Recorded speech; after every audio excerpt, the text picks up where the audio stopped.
as I surpass 2 years of ownership on a vehicle I said I wasn't going to own for more than a month, I figured it was time to talk about what that experience has been like. And that is, of course, my 1999 BMW Z3 M Roadster. In my opinion, one of the best looking cars that BMW has ever made. The sort of smaller M3, and for some reason, less expensive choice than an E36 M3. I still don't really understand why that is. But anyways, let's go ahead and talk you through what it's been like to own this car for 2 years. And also, we're gonna go out, we're gonna run a bit of a commute, we're gonna live with this car a bit. I've gotta stop at the store and grab some things, so I will take you all along on the road with me. But before we jump on the road, I wanna talk you guys through some of the things that I've done to this car since the last time you've seen it, which I think was about a year ago on the TheTopher channel. I gave a 1-year ownership update, but since then we've made this thing much prettier. I've gotten the trunk painted so the clear coat is no longer flaking, and we've addressed some things on the interior as well. We put new seat bushings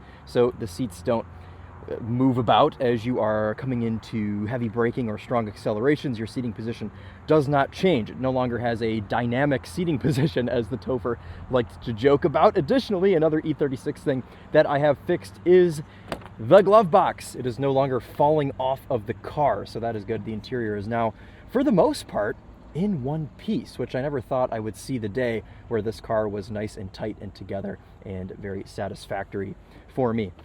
I think that's about it. Oh, I polished the headlights as well, so those are no longer yellow. So the ugly duckling has started to turn into a bit of a swan. I don't know if you guys remember, when I bought this car a couple of years ago, it was pretty rough, and it was at the time the cheapest M Roadster in the country. Since then, prices have come down even more, which I'm so surprised by. I suppose all of the collector cars have kind of followed suit, but you can pick these things up for anywhere from like 9 to 15 grand in pretty good shape, which is why I think this is the bargain M car deal of the decade. I mean, go and have yourself one of these right now if you have the means. If you're looking at a Miata or something, consider an M Roadster. And with that being said, let's talk you through some of the basics on this car, because the numbers do speak for themselves, and you'll see that once we are out on the road. This is powered by BMW's 3.2 liter S52 naturally aspirated inline 6. From the factory, makes 240 horsepower, 236 pound-feet of torque. All of these cars had 5-speed manuals. All of them were rear-wheel drive, and they all, of course, have a limited slip differential. But this car is a bit different. This car has the Dynon Stage 1 kit, which gets you the little Dynon tuner box. It gets you a cold air intake. And also, this car has a Dynon axleback exhaust. And if you guys know Dynon, you know that these parts ain't cheap. So somebody paid up for this back in the day, and I suspect that they just kind of got all of this Dynon stuff done at the dealership when they bought this car brand new.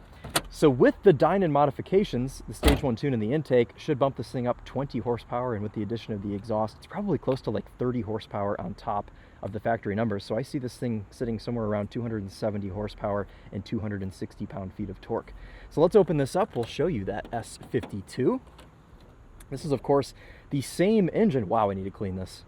Okay, anyways, same engine that you get in the E36 M3. So quite the iconic engine. I know a lot of people say, oh, well, the USA got the crappier BMW S engine. We didn't get the S50 that they had in Europe, but these are pretty dang bulletproof, pretty reliable engines. So I'm not upset to have an S52 in this car.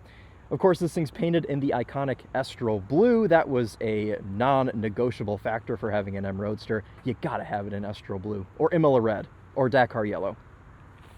Something bright. There's our Dynon intake. You can see it gulps air from this intake here, because the M Roadster does not have fog lights. This car turned me into such a Z3 enthusiast. I had that little silver 1.9 for a while as well. I am now just the Z3 man, I guess, having owned so many at this point, if you count 2 of them as being so many. Lots of kind of 507 design elements, the grills, the kind of swooping body lines, all that stuff just kind of adds into this really fun and inexpensive little Roadster package that genuinely I think you all should go and have one of these if you have the means. Okay, well, I think with that being said, why don't we jump in this thing and we'll take it for a drive. On the interior, I've just spruced it up a bit so things are in better shape than they were.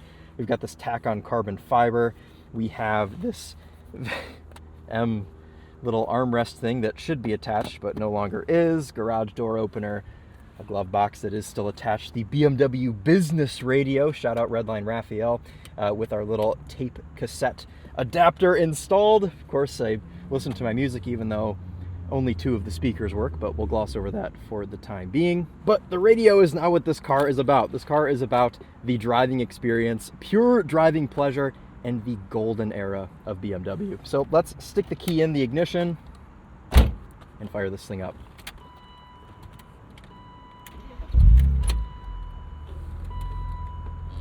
You can hear that S52 comes to life with a bit of a throb. It sounds fantastic. I think this is one of the best sounding BMWs that there's ever been.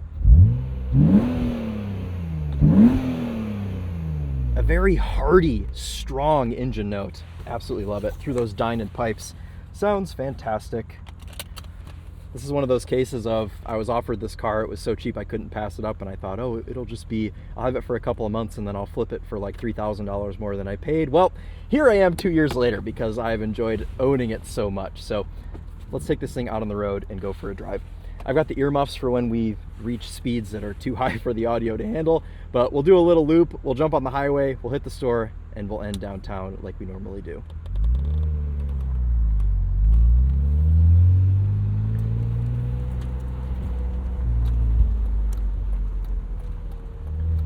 Kind of want to start and talk about what this car has been like to own. Now, I'm going to be fully transparent with you guys. I've only put just over 1,000 miles on this car in my 2 years of ownership, and you may be thinking, that's crazy. How have you driven it so little? Because of the nature of the job, if I'm driving 2 to 3 different new cars per week, that doesn't leave much time left over for my personal cars. So they simply just don't get driven very much. But I think over the last 1,000 miles, I have been able to learn this car, and I have been able to fall in love with it for sure. I haven't had to do much to it. The only thing that really stands out to me is the power steering reservoir exploded one day, randomly. And then the plastic convertible top window broke in half, but that was my fault because I opened and closed the roof when it was cold outside.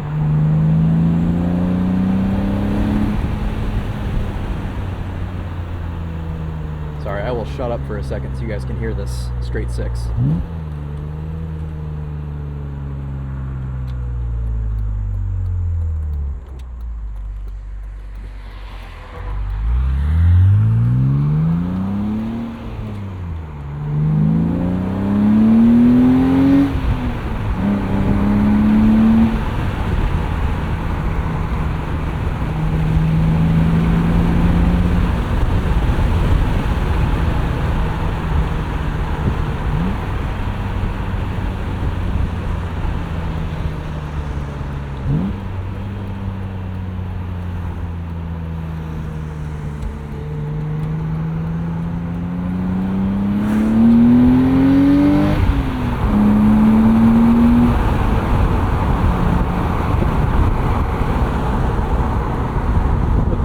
Up, which sometimes makes things even blusterier.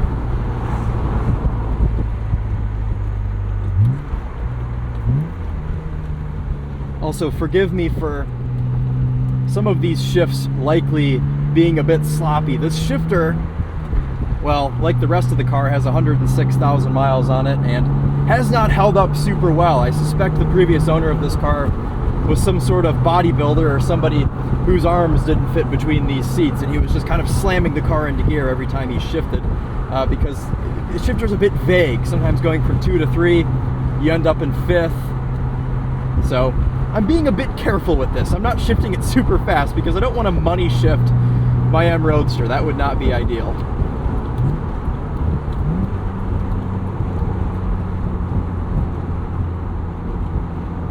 Up to this corner.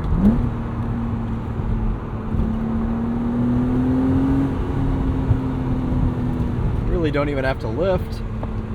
There we go. Traction control cutting in there. It's just too easy. I mean, the amount of grip, the amount of like chassis grip you have from this car is just unreal.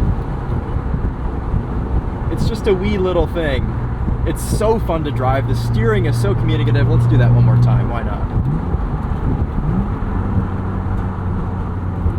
And we'll turn traction control off, which the button for that sits in between your power top controls and the passenger side heated seats. So you have to search for that a bit.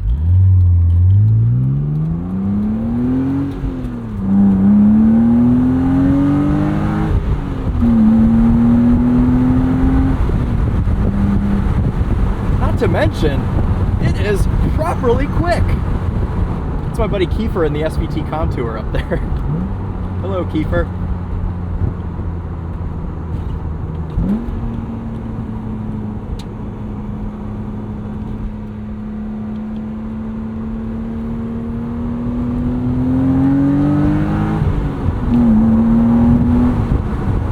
All right, no power cut that time.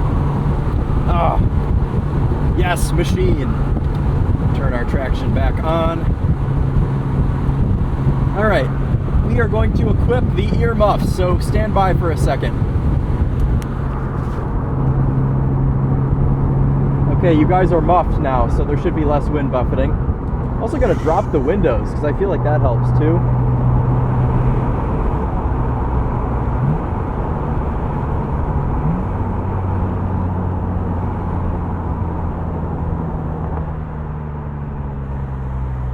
While the chassis on this car is fantastic and does in many situations feel just about perfect, they did have some problems. These cars were known for essentially ripping themselves to pieces. The rear subframe welds would break and then the car would, well, essentially fall apart.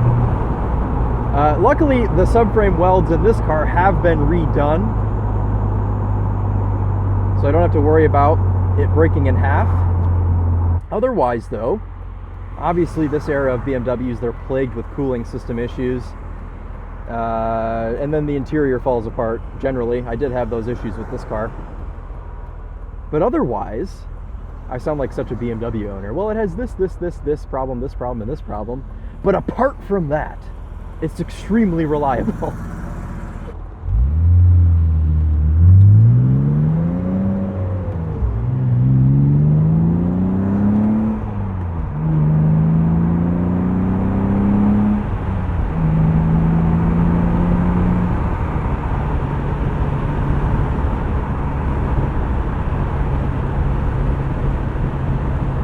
Pretty confident at speed.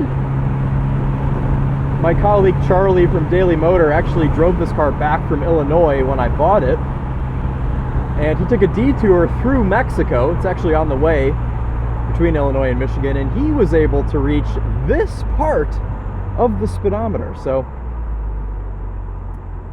it's also worth mentioning that the Dine and Tune does remove the speed limiter.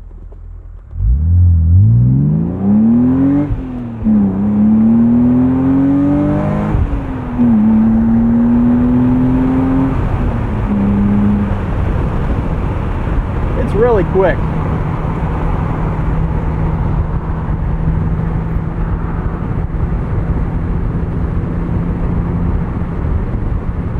Arrow straight, nice. Oh my God, something's just, what is this? The interior is just falling apart, hit me in the head. This is a big piece to hit you in the back of the head. I think that's the cover for the subwoofer in the back, which doesn't even work, so. Somebody's been in there. We do have cruise control on this car, which is a bit spooky because when you set it, it takes the accelerator pedal away from your foot. It does work though, obviously, as I'm demonstrating. Here's my right foot, not on the accelerator. We are going 106,074 miles. I've done 106.5 miles on this tank of fuel,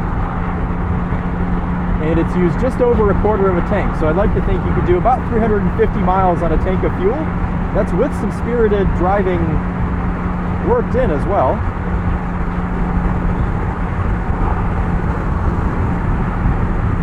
I do understand why Charlie drove this thing so quickly on his way home from purchasing it, because I do just feel like I could go 160 miles an hour right now and just be in smooth elegance.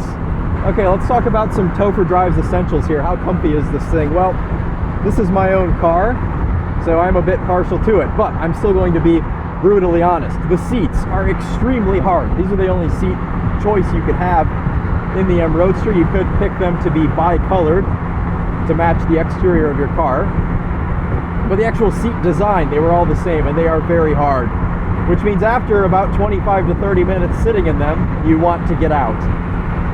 My girlfriend Emily usually solves this by sitting on a pillow.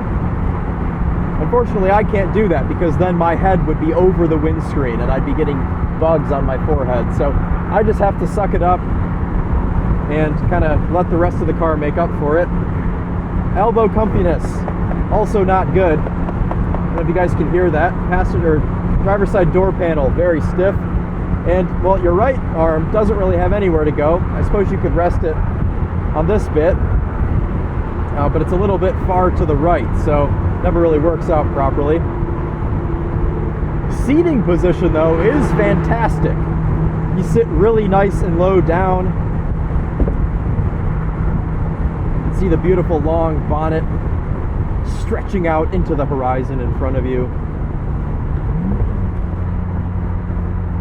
I'm gonna play the song of my people, the song of Germany's people in 1999.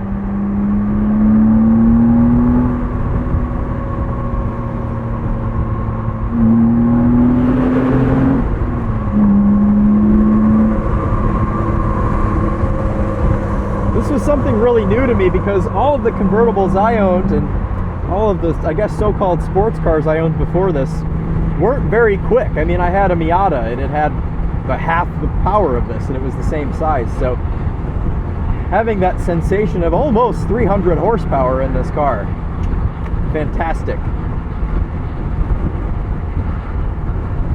Even though it does need a bit of an alignment. That is my car tracking straight. Definitely need to do an alignment on this thing.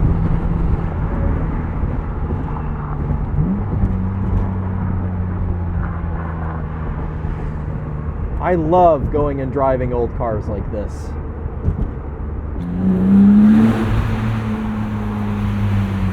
I didn't get to do a full test there. Quite a bit of traffic today. There's another classic car enjoyer here next to me. Hello, sir. A little bit of cowl shake. But if you're not a big fan of convertibles and things rattling as much in your interior, they did actually make a hardtop version of this car called the Z3 M Coupe. Or just the M Coupe, or the clown shoe. Depends on what side of the internet you're on.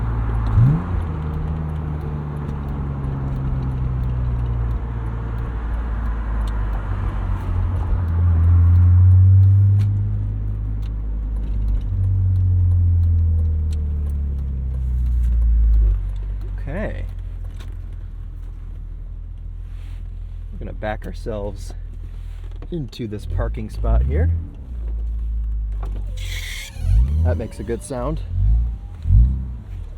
And I am very tiny, so I don't take up much of the parking spot.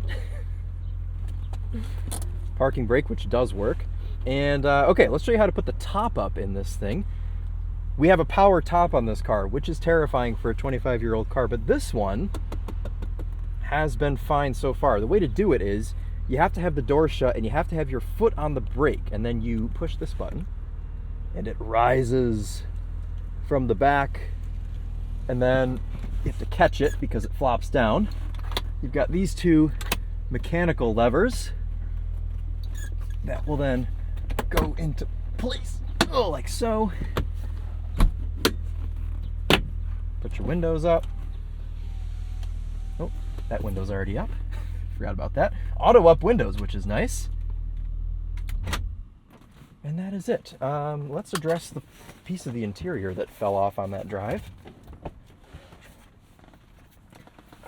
I don't know that this has any of its clips. Oh, it does. Oh, no, it doesn't. Well, that's probably not the correct method in which to secure that, but we're just going to have to make that work for today. Okay. Keys out of the ignition, and since this car was owned in the late 90s and early 2000s, it has a Viper alarm system which means we can make the sound made by Nicolas Cage and all other movie stars in movies of the Y2K era. And then to unlock, whoop, whoop. Yeah, no, that's great. I love that noise. So yeah, that's it. I mean, there it is with the top up, but fits in the parking spot nicely. Cars were genuinely so small. I'm gonna grab a couple of things from the store, and then we will wrap up our drive in living with the Z3 M Roadster. And I gotta say, one of the best parts about owning a car like this is walking up to it and just being able to appreciate the beauty for a second as you load your groceries into it. We'll talk about trunk space here, which is good if you're only wanting to transport a suitcase or, I don't know, about 5 bags of groceries. It's good enough.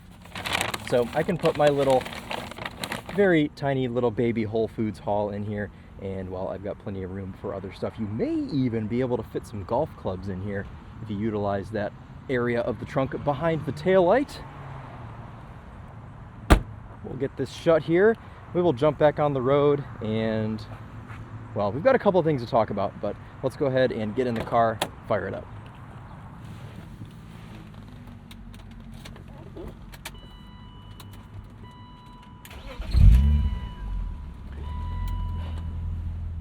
First thing I always do when I get into my M Roadster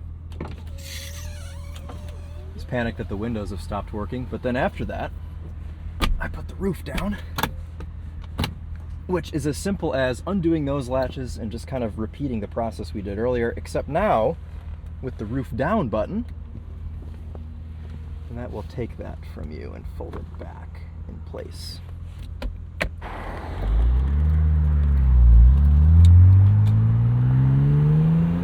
I'm a bit torn when it comes to the future of this car, because as much as I love it, you know, as car enthusiasts, we're constantly searching for that perfect car and constantly checking cars off the list of our bucket list of cars to own. And to be honest with you guys, this car was never really on my list. I kind of just fell into ownership of it. Right place, right time, it was the right price, and so I said okay. But because of that, I've been kind of thinking about what I would like to replace it with. And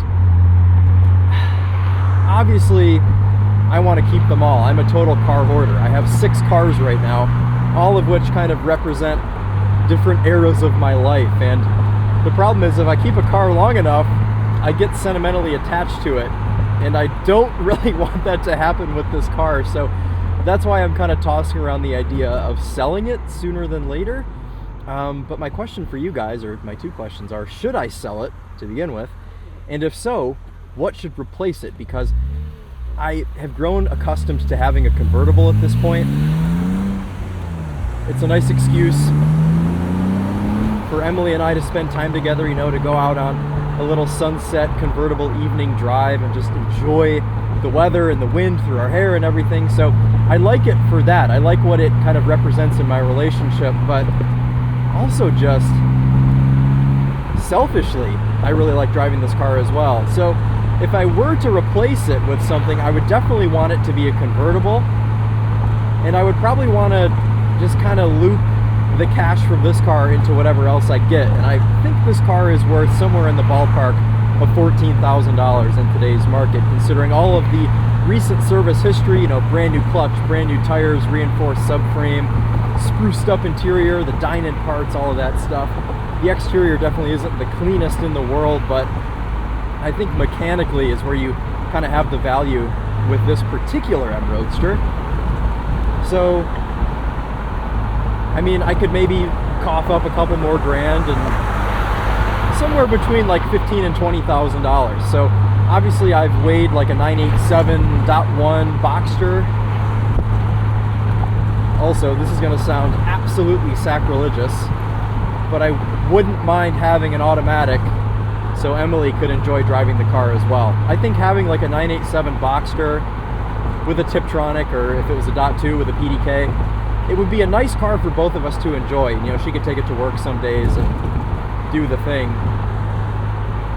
But the problem is just how good this car is and how good it's been to me. I mean, Okay, let's be real for a second. Nobody buys a 25-year-old BMW and expects perfection. And I didn't expect perfection. I expected this thing to break multiple times, which in some silly little ways it has, but it hasn't done anything to leave me stranded, or, you know, it hasn't done anything stupid or extremely expensive. Knock on the dashboard again. But I don't know. I like the car. I don't have room, physically I don't have room to add another car to the stable, so I would have to get rid of something if I wanted to get another convertible, and I suppose that could mean getting rid of another car out of the collection, but I feel kind of the least emotionally attached to this car, so it probably would be the first one to go.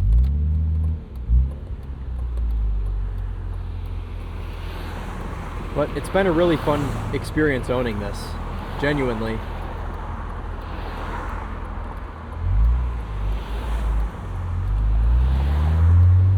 In some ways, this car has kind of healed parts of me inside, because all of my previous BMW ownerships have just been woeful and they've been riddled with issues. And this car has kind of shown me the light at the end of the tunnel and shown me that it's okay. You can find good examples that have been maintained and they'll treat you all right. So this car's been a good friend for the past couple of years. But let me know what you guys think. Do you want to see more videos on this? I mean, some of the videos I've posted, they haven't really gotten a ton of attention. I think the one on the TheTopher actually did decently well, but I do care about your guys' opinion. I want to have cars that you want to watch, because, you know, it's fun for me to be passionate about cars, but it's even more fun for me to be passionate about cars that you guys are passionate about too, and we can kind of share that. So, you know, if you think I should replace this with a Lexus SC430 like the TheTopher's mom has, or you think I should replace it with a Geo Metro convertible, I mean, let me know if it's something that you want to see. So I'm open to all suggestions. As far as like daily driving it goes, it's not too bad either. I mean, the clutch is pretty forgiving. The steering, while it is heavy, the car is so little that it doesn't take much heft to move it around corners, if that makes sense. Efficiency is about average, like I said. I mean, I don't know exact MPG, but if I had to guess, I would say somewhere in the mid-20s.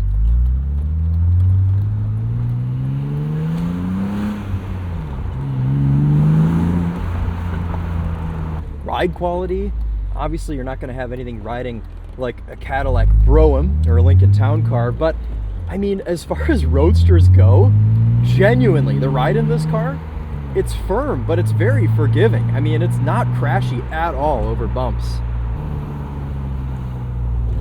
I actually appreciate the nature of this ride, because it means you can kind of zip around little cities like this and not be terribly worried. And also, since cosmetically this car isn't perfect, I'm not scared to drive it anywhere. I'll drive this thing anywhere, park it anywhere, and it just kind of is what it is. This car is just such a fun little package. It's absolutely gorgeous, drop dead gorgeous. I guess what I'm trying to say is it's been a good 2 years of ownership. Would I do it again? I think I would. And it's a little bit of a hidden gem on the market. I mean, not many people consider these cars. So do yourself a favor, consider an M Roadster. And I suppose if you're in the market and you want to buy this car, hit me up, DM me on Instagram. I'll put my Instagram right here on the right-hand side of the screen.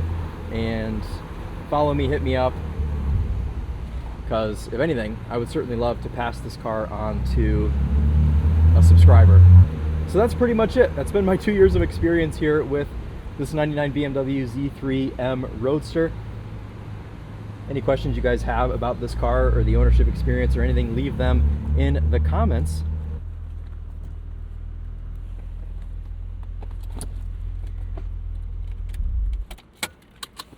Let's admire the car one last time, and then that'll wrap it up for us today.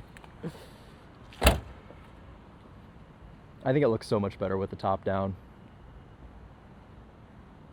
Cool. All right, guys. Well, thank you again so much for watching.